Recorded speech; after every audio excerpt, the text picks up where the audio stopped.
बिहार की राजनीति का सबसे बड़ा सवाल यही पैदा हो रहा है कि आखिर नीतीश कुमार क्यों आरजेडी को छोड़ बीजेपी के साथ चले गए, पलटू राम बन गए। क्या तेजस्वी यादव एक कमजोर नेता है और अब बिहार की राजनीति में आने वाले इलेक्शन में क्या होगा इमाम का भविष्य।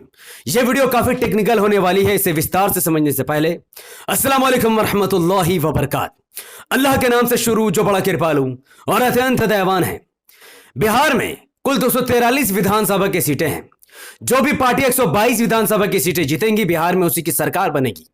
लेकिन बिहार के 2020 के विधानसभा इलेक्शन में किसी भी पार्टी ने 122 विधानसभा की सीटें नहीं जीत सकी, जिसकी वजह से कुछ इस तरीके से परिणाम निकले। बिहार में कुल 243 विधानसभा की सीटों में एमआईएम ने 5 सीटें जीतकर इतिहास रच दी, जबकि भारतीय जनता पार्टी 74 सीटें जीतने में कामयाब हुई। सीपीआईएम ने कुल 16 सीटें जीती, हिंदुस्तानी अवाम मोर्चा ने 4, जनता दल यूनाइटेड ने 43, विकासशील इंसान पार्टी ने 4 और आरजेडी 75 सीटें जीतकर बिहार की सबसे बड़ी पार्टी बनकर उतरी। जो नतीजा बिहार की जनता के सामने आया, उस तरीके से आरजेडी काफी आराम से इस फॉर्मूले से सरकार बना सकती थी। जैसे कि RJD 75 seat, Congress 19 seat, CPIM दल 16 seat, MIM 5 seat, Hindustani Awam Morcha 4 और वीआईपी के 4 सीट मिला ले तो तेजस्वी यादव 2020 में ही 123 सीटों के साथ बिहार में सरकार बना सकते थे। लेकिन ऐसा हुआ नहीं, बल्कि बिहार में बीजेपी के 74 सीट, जेडीयू के 43 सीट, एलजेपी के 1 सीट, वीआईपी के 4 और हिंदुस्तानी अवाम मोर्चा के 4 सीटों के साथ एनडीए ने 126 विधानसभा की सीटों के समर्थन के साथ बिहार में एनडीए की सरकार बनी। सरकार बनी नहीं, बल्कि यह सरकार आरजेडी यानी तेजस्वी यादव ने बनने दिया। इस तस्वीर को ध्यान से देखिए। यह तस्वीर 3 अक्टूबर 2020 यानी बिहार विधानसभा इलेक्शन 2020 के कुछ दिनों के पहले की है, जब वीआईपी आरजेडी के साथ थी और हिंदुस्तानी अवाम मोर्चा जीतन राम मांझी भी महागठबंधन का हिस्सा थे। लेकिन तेजस्वी यादव के घमंड की वजह से और उनको ज्यादा सीट ना देने की वजह से वीआईपी और हिंदुस्तानी अवाम मोर्चा ने महागठबंधन का साथ छोड़कर उन्होंने एनडीए का साथ दिया, जिसकी वजह से बीजेपी की सरकार बनी और आरजेडी की नहीं। लेकिन 2020 के नतीजों के बाद आरजेडी यानी तेजस्वी यादव अगर जीतन राम मांझी साहब को सीएम पद का ऑफर देते और वीआईपी के 2 सदस्य को अगर मंत्री पद का ऑफर देते, तो हिंदुस्तानी अवाम मोर्चा और वीआईपी के 4 सीटों के समर्थन के बाद एमआईएम के 5 सीटों के समर्थन की वजह से बिहार में महागठबंधन की सरकार बनती। लेकिन तेजस्वी यादव ने ना ही हिंदुस्तानी अवाम मोर्चा को सीएम पद का ऑफर दिया, ना ही वीआईपी को मंत्री पद का ऑफर दिया और ना ही एमआईएम के समर्थन से आरजेडी ने सरकार बनाई।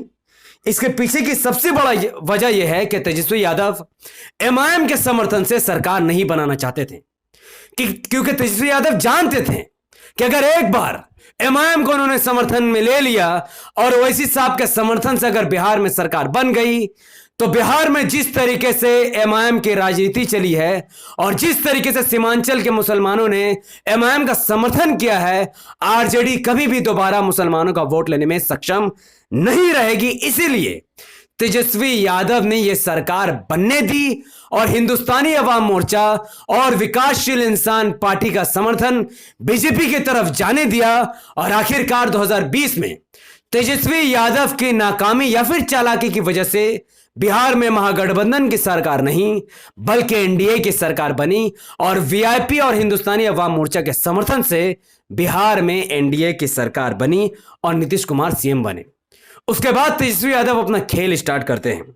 ठीक 2 साल बाद जून 2022 में तेजस्वी यादव एमआईएम के 4 विधायकों को तोड़कर आरजेडी में शामिल करवा देते हैं, जिसकी वजह से बिहार में मुस्लिम नेतृत्व को कमजोर करने की कोशिश की जाती है। और ठीक अगले ही 2 महीने बाद यानी अगस्त 2022 में 2 साल बाद आरजेडी जेडीयू के साथ गठबंधन करती है और बिहार में महागठबंधन की सरकार बनती है, जिसमें आरजेडी के 79 एमएलए शामिल होते हैं, जेडीयू के 45 विधायक, 19 कांग्रेस के, 16 सीपीआईएम के और एक आजाद उम्मीदवार के साथ 160 विधानसभा के सीटों के बहुमत के साथ बिहार में महागठबंधन की सरकार बनती है। इसमें फर्क सिर्फ इतना रहता है कि इसमें एमआईएम की कोई भागीदारी नहीं थी और ना ही मुसलमानों की इसमें कोई भागीदारी थी। बिना मुस्लिम एमएलए के समर्थन के आरजेडी यहां पर सरकार बना लेती है। नीतीश कुमार सीएम बनते हैं और डिप्टी सीएम तेजस्वी यादव बनते हैं और किसी भी मुसलमान को डिप्टी सीएम बनाने का दबाव नीतीश कुमार या फिर तेजस्वी यादव के पास नहीं रहता है। सबसे बड़ा सवाल यही है कि आखिर तेजस्वी यादव के साथ अगर सीएम खुद नीतीश कुमार बन रहे थे तो फिर नीतीश कुमार ने फिर से पलटी क्यों मारी? महागठबंधन को छोड़कर नीतीश कुमार ने एनडीए का दामन क्यों थामा? इसका सबसे बड़ा रीजन यह है कि 2022 में नीतीश कुमार इसलिए आरजेडी के साथ आए थे क्योंकि नीतीश कुमार का प्लान यह था कि भविष्य में आने वाले वक्त में वो बिहार का चीफ मिनिस्टर तेजस्वी यादव को बनाएंगे और नीतीश कुमार खुद इस देश का पीएम बनने की तैयारी कर रहे थे। इसीलिए नीतीश कुमार ने इंडिया अलायंस का गठन किया। इंडिया अलायंस को बनाने वाले खुद नीतीश कुमार हैं, लेकिन नीतीश कुमार को पीएम कैंडिडेट बनाने की जगह इंडिया गठबंधन में ही बैठी ममता बनर्जी ने नीतीश कुमार के साथ बहुत बड़ा गेम खेल दिया। ममता बनर्जी ने पीएम कैंडिडेट के तौर पर नीतीश कुमार की जगह खारगे का नाम सामने रख दिया और इंडिया अलायंस के तमाम मेंबरों ने खामोशी से नीतीश कुमार के खिलाफ खारगे का समर्थन करना शुरू कर दिया।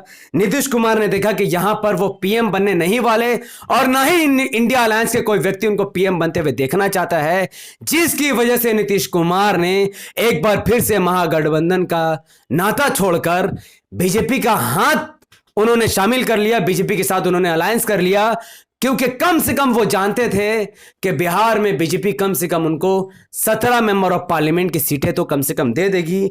यही वजह है कि नीतीश कुमार एक बार फिर से पलट गए और अब बिहार में बीजेपी के 78 सीट, जेडीयू के 45 सीट और हिंदुस्तानी अवाम मोर्चा के 4 सीट और एक आजाद उम्मीदवार के साथ 128 सीटों के समर्थन से बिहार में एनडीए की सरकार है। लेकिन हिंदुस्तानी अवाम मोर्चा के लीडर जीतन राम मांझी को बीजेपी का साथ नहीं देना चाहिए क्योंकि उनको समझना चाहिए कि वीआईपी जिसने 2020 में बीजेपी का समर्थन किया था, बीजेपी ने वीआईपी के 3 विधायकों को अपनी तरफ कर लिया और बिहार में वीआईपी पार्टी को पूरा बर्बाद कर दिया है और आज वीआईपी का एक भी विधायक बिहार में नहीं बल्कि सब बीजेपी में जा चुके हैं।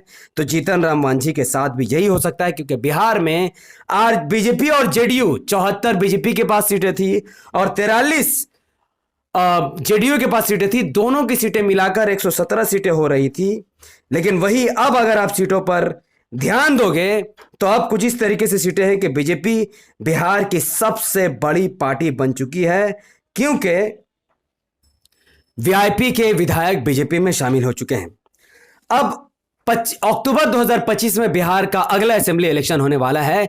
इसमें एमआईएम का क्या हाल होगा, क्या भविष्य होगा, इस पर बात करते हैं। उसे जानने से पहले आपको यह समझना जरूरी है कि बिहार में कुल 17.70% यानी बिहार में कुल 2,31,49,925 मुसलमानों की आबादी है। बिहार में 2.5 करोड़ के आसपास मुसलमान हैं। उस हिसाब से अगर बिहार के 17.70% मुसलमान अगर किसी एक पार्टी यानी एमआईएम को अपना वोट करते हैं, एक तरफा वोट अगर एमआईएम को करते हैं, तो बिहार में एमआईएम 40 से 50 विधायक एमएलए सीट जीत सकती है, 5 से 10 सांसद बिहार में एमआईएम के जीत सकते हैं और 4 राज्यसभा के सांसद भी एमआईएम के जीते जा सकते हैं।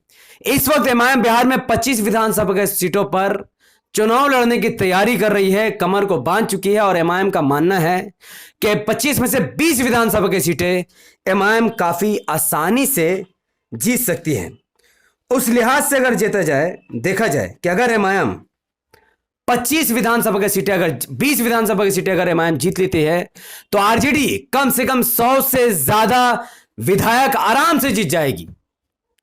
19 सीटें कांग्रेस जीत जाएगी और यहां पर एमआईएम 20 सीटें जीतकर आरजेडी, कांग्रेस और एमआईएम मिलकर बहुमत से बिहार में सरकार बना सकती है और इतिहास में पहली बार बिहार में तेजस्वी यादव सीएम बन सकते हैं और डिप्टी सीएम एमआईएम का उनको बनाना पड़ेगा। और जो ये खबर आप सुन रहे थे ना, जो खबर आप सुन रहे थे, आज की ये खबर है कि जीतन राम मांझी साहब ने 2 मंत्री पद का डिमांड किया है। 2025 में आपको खबर आएगी कि एमआईएम डिप्टी सीएम बनने का डिमांड कर रही है और उनको पूरा भी किया जाएगा। आज खबर यह है कि नीतीश कुमार के साथ साथ 8 जेडीयू के विधायक को मंत्री पद का ऑफर किया गया है। कल आपको खबर मिलेगी कि एमआईएम के डिप्टी सीएम बनने के बाद 8 एमआईएम के विधायकों को मंत्री बनने का मौका मिला है। यह खबर मिल सकती है। और जहां तक जेडीयू की बात है तो जेडीयू 45 की जगह सिर्फ 20 सीटें जीतेगी, क्योंकि जिस तरीके से नीतीश कुमार पलटू राम बन रहे हैं, कभी आरजेडी कभी बीजेपी में जा रहे हैं, उनकी सीटें कम होना तय है। और बीजेपी 74 की 74 सीटें जीत सकती है। हिंदुस्तानी अवाम मोर्चा भी 4 सीटें जीत सकती है और वीआईपी का हमें कुछ पता नहीं है। और जिस तरीके से सीपीएम जीत रही है। तो ये वीडियो काफी टेक्निकल था आपको समझाने के लिए कि बिहार में एमआईएम कैसे 20 सीट जीत करके भी सरकार बना सकती है और सरकार गिरा सकती है।